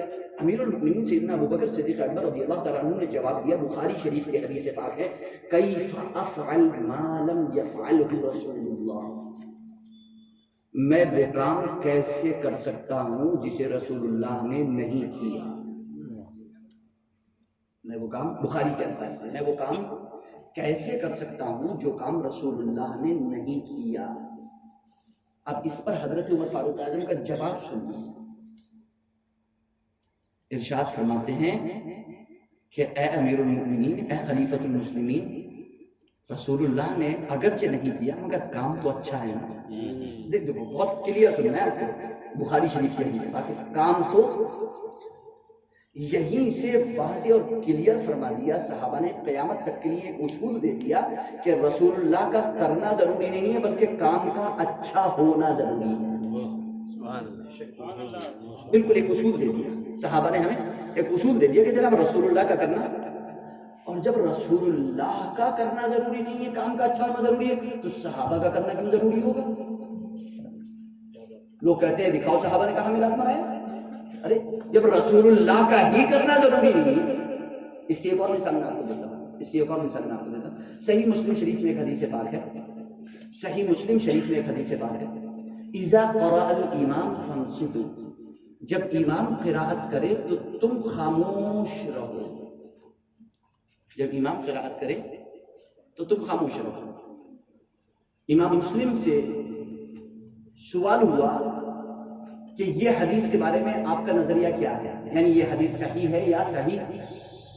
تو امام مسلم جواب دیتے ہیں کہ یہ حدیث صحیح ہے، ہوا صحیح، یہ حدیث صحیح ہے، یہ حدیث صحیح ہے کہ جب امام قرات کرے تو مقتدی کو خاموش کھڑے رہنا چاہیے، یہ حدیث صحیح ہے۔ تو سائل نے پوچھنے والے نے دوبارہ پوچھا کہ پھر آپ نے صحیح مسلم میں اس کو ذکر کیوں نہیں کیا؟ جب آپ کے نزدیک یہ حدیث صحیح ہے کہ جب امام قرأت کرے تو تم خاموش رہو، تو پھر آپ نے اس کو صحیح مسلم میں ذکر کیوں نہیں کیا؟ تو امام مسلم نے جواب دیا کہ یہ ضروری نہیں کہ ہر صحیح حدیث کو ہم ذکر بھی کریں، یہ ضروری نہیں کہ ہر صحیح حدیث کو ہم ذکر بھی کریں۔ تو جناب یہ ضروری نہیں کہ ہر صحیح کام کو وہ کرے بھی اور ہر صحیح کام کو وہ ذکر بھی کرے، یہ ضروری کام صحیح ہے لیکن کرنا یا ذکر کرنا ضروری نہیں ہے، کام کا صحیح ہونا ضروری ہے۔ اب اگر امام مسلم نے ذکر نہیں کیا تو اگر امام مسلم ذکر کر دیتے، ویسے تو ذکر ہو ہی گیا، اس سوال جواب میں ذکر ہو گیا صحیح مسلم کے اندر۔ لوگ کہتے ہیں کہ امام کے پیچھے قرات نہ کرنے پر کوئی صحیح حدیث نہیں ہے، امام مسلم فرما رہے ہیں صحیح حدیث ہے۔ جب امام مسلم فرماتے کہ امام قرات کرے تو تم خاموش رہو، یہ صحیح حدیث ہے، تو اب مجھے یہ بتا دو میرے پیارے عزیز کہ امام بخاری کے شاگرد امام مسلم جب یہ کہہ دیں کہ یہ حدیث صحیح ہے، تو اب میں کسی دعوے دار اہل حدیث کی بات کیسے مان لوں کہ کوئی حدیث صحیح حنفیوں کے پاس نہیں ہے؟ میں کیسے مانوں؟ میں تو نہیں مان سکتا۔ میں نے پھر بول دیا کہ جناب اسلام ابھی نہیں آیا، اسلام 1450 سال پہلے آیا ہے، امام 1450 اسلام جو ہے وہ 1450 سال، تو دلیل وہاں سے پکڑو، یہاں سے مت پکڑو، دلیل وہاں سے پکڑو جہاں سے چلی ہے 1450 سال پہلے سے۔ تو ضروری نہیں ہے کہ جو کام صحیح ہو اسے کیا بھی جائے۔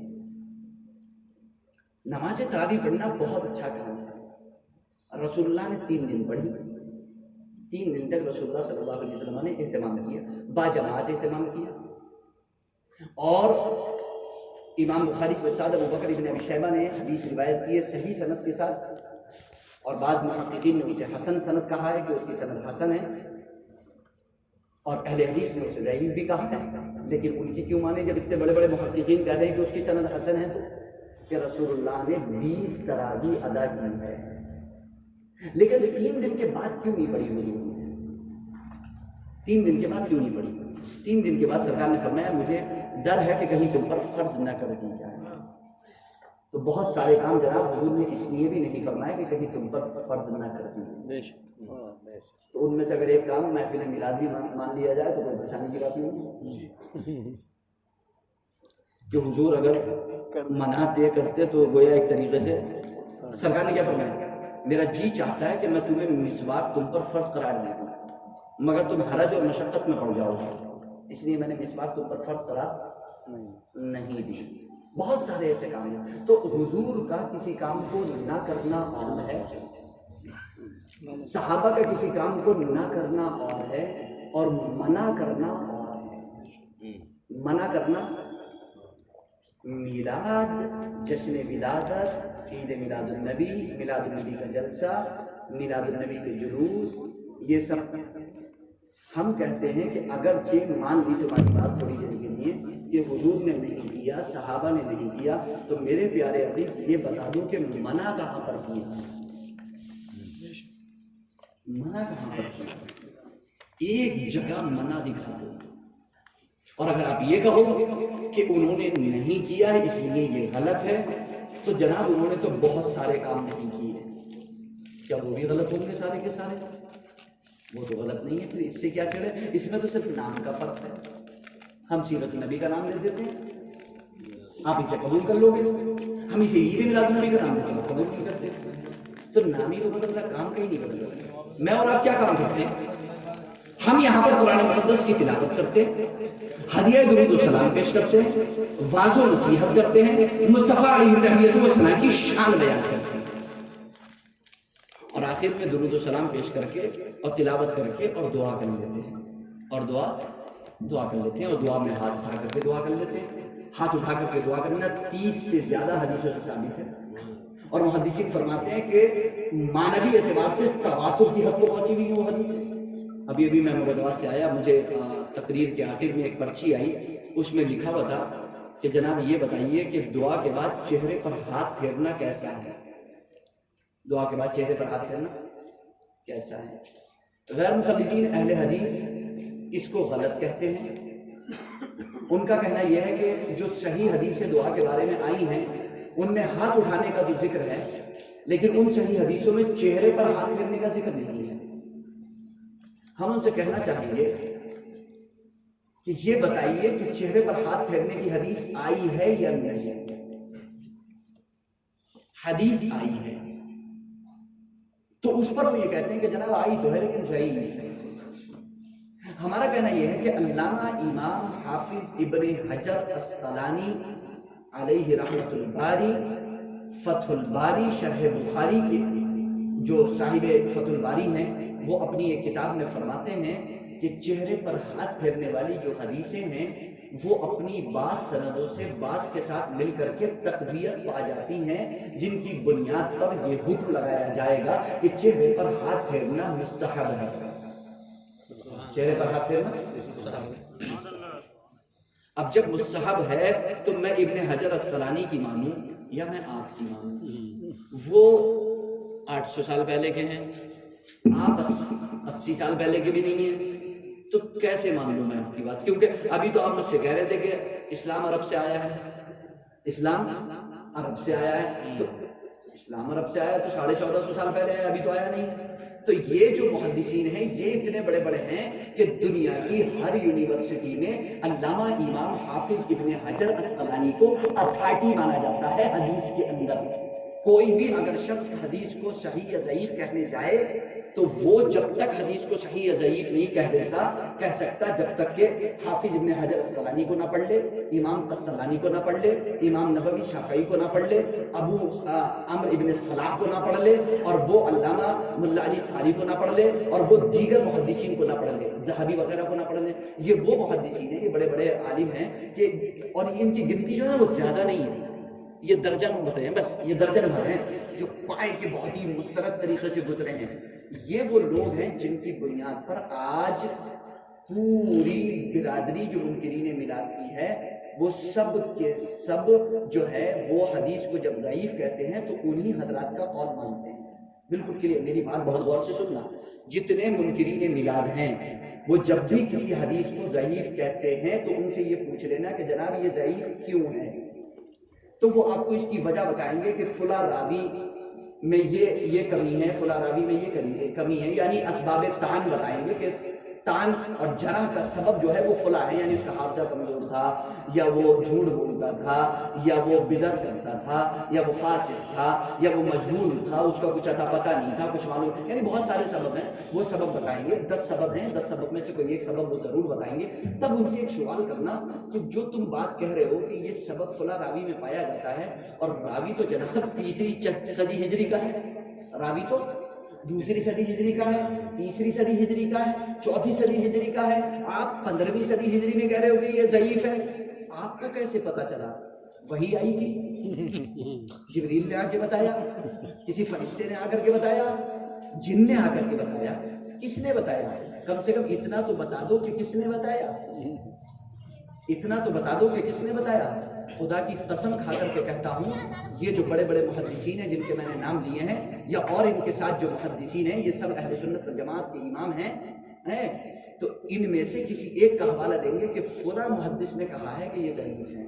اچھا، اس کا مطلب آپ اللہ اور اس کے رسول کے علاوہ لوگوں کی بھی بات مانتے ہیں، بلائنڈلی فالو کر رہے ہیں آپ لوگ۔ یعنی 3ری صدی 4تھی صدی ہجری کا راوی اور 8ویں صدی ہجری کا محدث اس کے بارے میں کہہ رہا ہے کہ یہ ضعیف ہے، آپ نے بلائنڈلی فالو کر لیا اس کو، اور ہمیں تو آپ جناب اماموں کی تقلید کرنے پر شرک کا فتویٰ لگا رہے تھے، حرام کہہ رہے تھے، آپ نے تو اچانک سے اتنے سال کا گیپ اور آپ نے مان لیا کہیں نہیں، اس سے اوپر کے لوگوں نے کہا، اس سے اوپر کے کس نے؟ 2ری صدی ہجری میں پہنچ جائیے، امام احمد بن حنبل نے کہا ہوگا، یحییٰ بن معین نے کہا ہوگا، فلاں نے کہا ہوگا، سفیان ثوری نے کہا ہوگا، کسی نے کہا ہوگا، کوئی تو محدث ہوگا، کسی امام نے تو کہا ہوگا۔ تو جب کسی امام نے کہا ہوگا، محدث نے کہا ہوگا، تو جناب امام اور محدث کی بات تو آپ بھی مان رہے ہیں۔ چیلنج کے ساتھ کہتا ہوں، دنیا کا کوئی بھی غیر مقلد اہل حدیث یا کوئی بھی ان اماموں کو چھوڑ کے کسی حدیث کو ضعیف نہیں کہہ سکتا۔ چیلنج ہے یہ میرا چیلنج ہے، رامپور کے جس چوراہے پر بٹھا دینا مجھے، اور میں بغیر کتابوں کے آؤں گا انشاءاللہ العزیز، صرف میرا موبائل میرے پاس ہوگا، صرف اس کے علاوہ میں کوئی کتاب لے کر نہیں آؤں گا، وہ پوری لائبریری لے کر کے آئے ہیں، بلکہ ان کے عالموں نے جو کتابیں لکھی ہیں صرف وہی کتاب لے کر کے آ گئے، صرف وہی کتاب، ان کی کتاب سے جو انہوں نے، جو وہ پڑھتے ہیں، جو وہ پڑھاتے ہیں، جو وہ دوسروں کو بتاتے ہیں، چیلنج کے ساتھ کہتا ہوں کہ ان کی کتابوں سے ثابت کروں گا کہ وہ اماموں کا قول مانتے ہیں، وہ عالموں کا قول مانتے ہیں، بس دنیا کو یہ بتاتے ہیں کہ جناب تقلید نہیں کرنا چاہیے، اللہ اور اس کے رسول کی بات ماننا چاہیے۔ میں چیلنج کے ساتھ کہہ رہا ہوں، چیلنج کے ساتھ یہ بات کہہ رہا ہوں، میں ڈنکے کی چوٹ پہ، اس میں کوئی مذاق کی بات نہیں، بلکہ میں نے تو جب یہ زنجیر شاہ بابا والے مزار کا مسئلہ چلا تھا تو اس موقع پر جو ہے وہ شہر کے کچھ اہل حدیث حضرات نے، غیر مقلدین حضرات نے، کیونکہ وہ مزاروں کو مانتے نہیں ہیں اور وہاں پہ زیارت پہ جانے کو بھی نہیں مانتے اور وہ اولیاء اکرام کو حیات بھی نہیں مانتے اور ان سے وسیلہ اور تبرک کو بھی حرام کہتے ہیں اور ساری چیزوں کو جو ہے وہ شرک بتاتے ہیں، تو اس لیے 4 پنوں میں لکھ کر کے ڈی صاحب کو دیا گیا تھا کہ جناب یہ سب کا سب جو ہے غلط ہے اور یہ سب جو ہے وہ فرضی ہے اور آپ نے بالکل صحیح کیا، مزار توڑا، ہم آپ کے ساتھ ہیں، اگر احتجاج کی ضرورت پڑے گی تو ہم آپ کے لیے کھڑے ہو کر کے احتجاج کریں گے فیضان میاں کے مقابلے میں۔ یہ 4 پنوں میں لکھ کر کے دیا تھا، میرے پاس سب ریکارڈ موجود ہے، میں آن ریکارڈ بات کرتا ہوں، بغیر ریکارڈ کی کوئی بات نہیں، تو یہ لکھ کر کے دیا تھا، تو مجھ سے جو ہے وہ یہ ساری بات ہوئی تو لکھ کر کے دیا، تو مجھے یہ سمجھ میں نہیں آتا کہ انہوں نے آخر کیسے لکھ کر کے دے دیا، انہوں نے آخر کیسے لکھ کر کے دے دیا۔ اس میں یہ لکھا تھا کہ جو ہے وہ فیضان میاں کے والد نے ایک کتاب لکھی ہے اصلی اور فرضی قبروں کے شرعی احکام، اور اس کے ٹائٹل پیج پر فیضان میاں کے والد نے لکھا ہے کہ جہاں پر کوئی مردہ دفن نہ ہو پھر وہاں پر کوئی قبر بنائے اور اس کی زیارت کرے تو حرام ہے، اس پر اللہ، اس کے رسول اور فرشتوں کی لعنت ہوتی ہے۔ تو میں نے کہا کہ یہ بالکل صحیح بات ہے، میرے والد نے لکھا ہے قبر بلا معبود کی زیارت کرنے والوں پر اللہ کی لعنت ہوتی ہے، فرشتوں کی لعنت ہوتی ہے، مومنین کی لعنت ہوتی ہے، بے شک میرے والد نے لکھا ہے اور یہ بالکل صحیح بات ہے، اور یہ شاہ عبدالعزیز محدث دہلوی نے لکھا ہے، شاہ ولی اللہ کے بیٹے ہیں، کوئی بات نہیں ہے، یہ صحیح ہے، لکھا ہے۔ لیکن بولے ہاں اب آ جائیے پوائنٹ پہ، انہوں نے یہ بھی لکھا ہے کہ اب جو ہے اس قبر کو کھدوا کے دیکھ لیا جائے، اگر یہاں پر باڈی ملے گی، اگر یہاں پر باڈی ملے گی تو جو ہے وہ یہ اصلی مزار ہوگا، اور باڈی نہیں ملے گی تو یہ فرضی مزار ہوگا۔ تو میں نے ایک چھوٹی سی بات یہ کہی تھی کہ جن لوگوں نے یہ لکھ کے دیا ہے آپ کو، سب سے پہلے تو ان کے ماں باپ اگر اس دنیا سے جا چکے ہوں تو ان کی قبر کھدوا کے دیکھ لی جائے، اگر باڈی مل جائے تو ان کے ماں باپ کی قبروں کو باقی رکھا جائے، ورنہ سب کو مسمار کر کے کوئی مارکیٹ بنا دیا جائے۔ یہی تو تم چاہ رہے ہو، یہی تو تم چاہ رہے ہو، سب سے پہلے تو ان کی قبریں کھدوا دی جائیں۔ دوسری بات یہ ہے کہ سیدنا حافظ شاہ رحمۃ اللہ کے مزار پر چلتے ہیں، سب سے پہلے اسے کھود کر کے دیکھتے ہیں کہ اس میں ہے کہ نہیں، وہیں سے سارا معاملہ صحیح ہو گیا۔ میرے کہنے کا مقصد یہ ہے کہ اس طریقے سے اگر آپ کا کوئی آپسی اختلاف ہے، نظریاتی اختلاف ہے، اور آپ نظریاتی اختلاف رکھتے ہیں تو یہ آپ اپنے درمیان رکھیں، ان نظریاتی اختلافات کو ہتھیار بنا کر کے آپ مسلمانوں کو زیر کرنے کی کوشش مت کیجیے، کھیلیے مسلمانوں کے ساتھ۔ اگر مجھے کسی سے نظریاتی اختلاف ہے تو اس کا مطلب یہ نہیں ہے کہ میں اس کے خلاف سازش کروں گا یا بغاوت کروں گا اور ہر ممکن ہر موڑ پہ میں اسے تکلیف پہنچانے اور اسے زیر کرنے کی کوشش کروں گا۔ خدا کی قسم ایسا ہر چیز نہیں کر سکتا کوئی سچا مسلمان،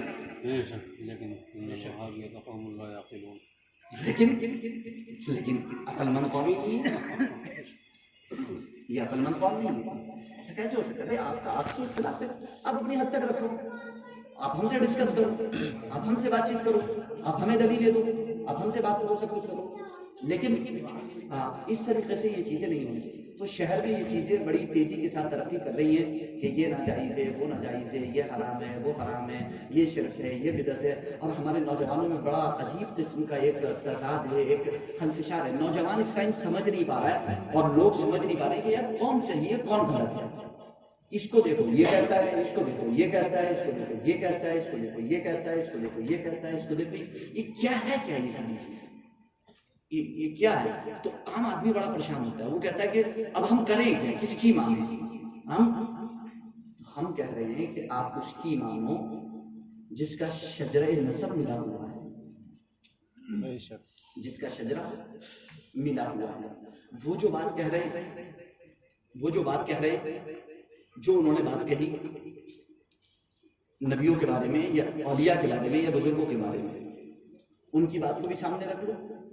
ہم جو بزرگوں کے بارے میں، ہم جو اولیاء کے بارے میں، انبیاء کے بارے میں بات کہہ رہے ہیں، ہماری بات کو بھی سامنے رکھ لو۔ پھر دونوں باتوں کی چین چلاؤ، یہ چین اگر مدینے تک پہنچ جائے، مکے تک پہنچ جائے، جس کی چین پہنچ جائے اس کی بات نہیں، جس کی چین اور جس کی چین بیچ میں سے ٹوٹی ہوئی اس کو سائڈ کر دو۔ اس میں کیا کوئی پریشانی کی بات ہے؟ اس سے زیادہ واضح اور کلیئر بات میں کہہ نہیں سکتا آپ سے۔ جس کی چین مضبوطی سے پہنچ جائے اس کی بات ماننا، جس کی بات نہیں پہنچے اس کی بات مت مانو۔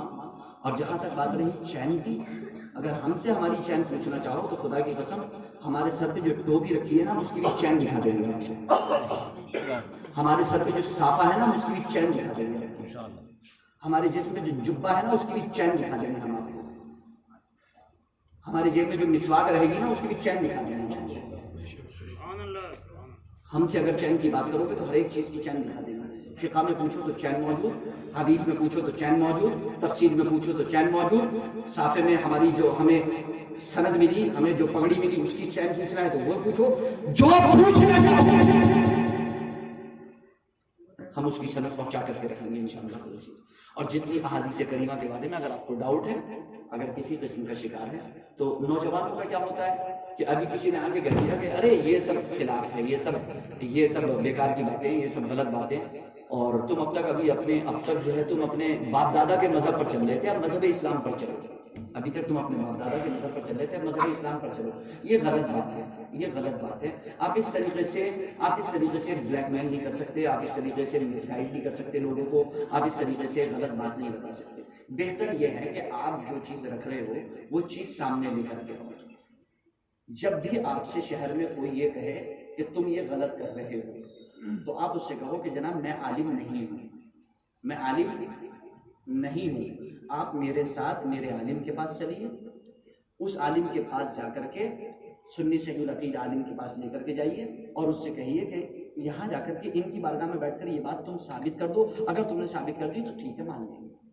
میں گارنٹی سے کہتا ہوں کہ وہ اس سے انکار کر دیں گے، وہ ہرگز نہیں آئیں گے، وہ ہرگز انکار کر دیں گے، وہ ہرگز نہیں آئیں گے، اور وہ سرے سے نکال دیں گے۔ بہانا چاہے اس کا کوئی بھی بنائیں گے، ارے صاحب وہاں کہاں لے کے جا رہے ہیں، وہ تو بڑے جھگڑالو لوگ ہیں، وہ تو بڑے جو ہے وہ دنگائی لوگ ہیں، بڑے فسادی لوگ ہیں۔ تو یہ ساری چیزیں اچھی نہیں ہیں، یہ ساری چیزیں اچھی نہیں ہیں، اور ہمیں سچا پیغام پہنچانا چاہیے، اسلام کا پیغام پہنچانا چاہیے۔ اور ایک بات جو سعودی کے مفتیوں نے کہی ہے، جو سعودی کے مفتیوں نے کہی ہے، شیخ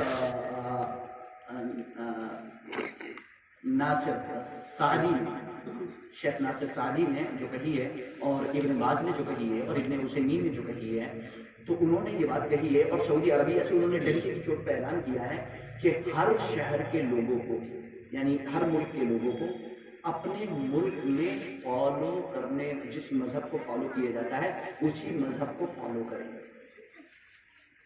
اس مذہب کو فالو کریں۔ کیوں؟ انہوں نے کہا کہ اگر آپ ایسا نہیں کرو گے تو انتشار، فتنہ اور فساد برپا ہوگا، اختلافات بڑھیں گے، اختلافات۔ یہ سعودی عربیہ کے عالم نے کہا، یہ کس نے کہا؟ یہ سعودی عربیہ کے عالم نے کہا، ابن عثیمین نے کیا کہا اور ان کے شیخ نے کیا کہا؟ وہ انیزہ ایک جگہ ہے، وہاں جامع مسجد ہے، اس جامع مسجد کے وہ امام خطیب تھے، ان کے انتقال کے بعد ان کے شاگرد ابن عثیمین نے ان کی جگہ لی اور وہ وہاں پر خطیب اور امام رہے، وہ وہاں پر خطیب اور امام رہے۔ تو انہوں نے لکھا ہے کہ آپ جو ہے وہ اپنے علماء کی تقلید کرو، کیونکہ انہی علماء کی تقلید تم پر فرض ہے، اور اگر تم اپنے علماء کی تقلید نہیں کرو گے تو تمہارے ملک میں فتنہ، فساد اور انتشار اور اختلاف ہوگا۔ اب ہم اس بنیاد پر کہتے ہیں کہ شہر رامپور ہی نہیں بلکہ ہندوستان کا غالب حصہ، اکثریت جو ہے ہندوستان کی، وہ حنفی مذہب کو فالو کرتی ہے۔ اب اگر کوئی ہندوستان کے اندر یا رامپور کے اندر حنفی مذہب کے خلاف کوئی مسلک یا مشن چلانے کی کوشش کرتا ہے تو وہی فسادی ہے، وہی فتنہ پھیلانے والا ہے، وہی اختلاف پھیلانے والا ہے۔ اور یہ میں نہیں کہہ رہا ہوں بلکہ سعودی عربیہ کے علماء کہتے ہیں، بالکل واضح اور کلیئر ہے۔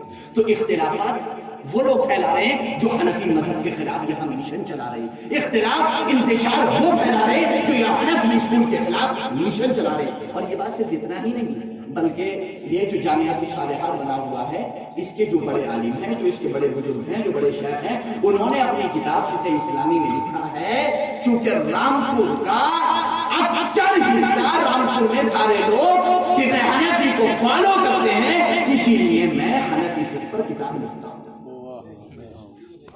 جبکہ وہ خود جماعت اسلامی کے ہیں، یعنی غیر مقلد ہیں، وہ خود غیر مقلد ہیں، وہ خود غیر مقلد ہیں۔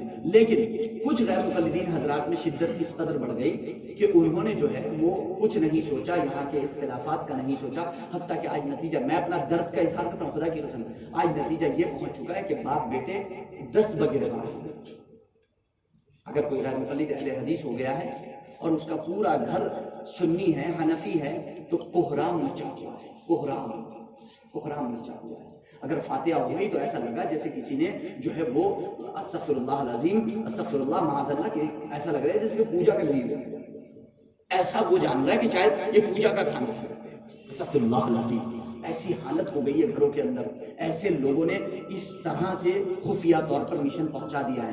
تو یہ ساری چیزیں اچھی نہیں ہیں، اس سے شہر کی فضا خراب ہوگی، شہر کا جو اتحاد ہے وہ پارا پارا ہوگا، شہر بکھر جائے گا، ٹوٹ جائے گا، لوگوں میں اختلافات ہو جائیں گے، انتشار ہو جائیں گے۔ ہمیں اپنے سنی حنفی علماء کی تقلید کرنا فرض ہے، اور یہ سعودی عربیہ کے علماء کا فیصلہ ہے، ہمارا نہیں ہے۔ بہرحال وَأَمَّا بِنِعْمَةِ رَبِّكَ فَحَدِّثْ، اپنے رب کی نعمت کا چرچا کرو، اپنے رب کی نعمت کا چرچا کرو اور خوب چرچا کرو۔ یہاں پر یہ فرمایا گیا رب کی نعمت کا چرچا کرو، کہیں آیت کریمہ میں نہیں لکھا ہوا ہے کہ محمد مصطفیٰ اللہ کی نعمت نہیں ہے، کہیں نہیں لکھا ہوا ہے۔ قرآن فرماتا ہے وَذَكِّرْهُمْ بِأَيَّامِ اللَّهِ، انہیں اللہ کے دن یاد دلاؤ۔ پورے قرآن کسی ایک حدیث میں بھی یہ نہیں لکھا ہے کہ حضور صلی اللہ علیہ وسلم کی ولادت کا دن اللہ کے دنوں میں سے نہیں ہے، اور جو ایسا کہے کہ حضور کی ولادت کا دن اللہ کے دنوں میں سے نہیں ہے وہ اپنے ایمان کی خیر مچائے۔ ایمان والا تو یہ کہہ نہیں سکتا کہ اللہ کے رسول کی ولادت کا دن اللہ کے دنوں میں سے نہیں ہے۔ کیوں؟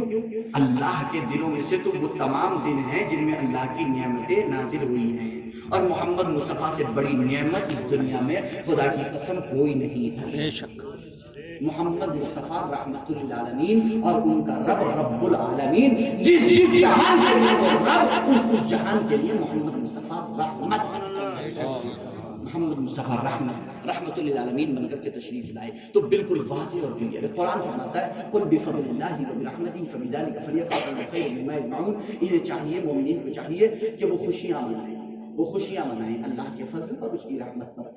صاف کہہ دیا جاتا ہے، منکرین میلاد کہتے ہیں جناب اللہ کے فضل پر، اس کی رحمت پر خوشی منانے کا حکم ہے، نہ کہ میلاد پر خوشی منانے کا حکم ہے۔ میں تم سے پوچھنا چاہتا ہوں کہ حضور کا میلاد اللہ کا فضل ہے کہ نہیں؟